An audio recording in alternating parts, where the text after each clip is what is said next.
Masaya ako ngayon lalo na nung nagdaang Christmas. Aba, syempre, 4 na 50 ang kinita ko. O wag ka na umentra, Chester, dahil 2.50 lang naman yung sayo. Aba, si Prof marunong magbilang kapag malaki yung sa kanya.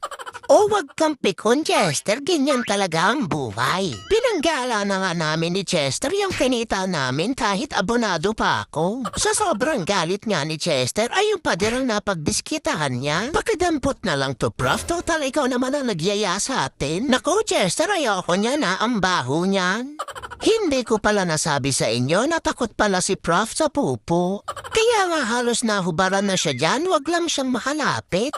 Chester, masaya ang araw ko ngayon. Wag mo naman ba tripin? Prof, sabi kasi sa akin yung nagbigay sa'yo ng 2.50, akin pala ang isa doon. Wala ka nang magagawa, Chester. Sa akin naman kasi unang binigay. Huwag ka nang magreklamo. Kita mo naman nakagala ka ngayon. Uutakan pa ako ng Chester na to. Akala niya hindi ako marunong magbilang. Huwag kang mag-alala, Chester. Paabutin ko hanggang bukas yung pera mo. Igagala ulit kita. Hindi pa nga nakontento si Prof at gumala na naman kami kinabukasan. Chester, galit ka ba sa akin? Kausapin mo naman ako. At nagalit na nga si Chester sa akin at ibang aso na nga ang gusto niyang awayin at hindi na ako.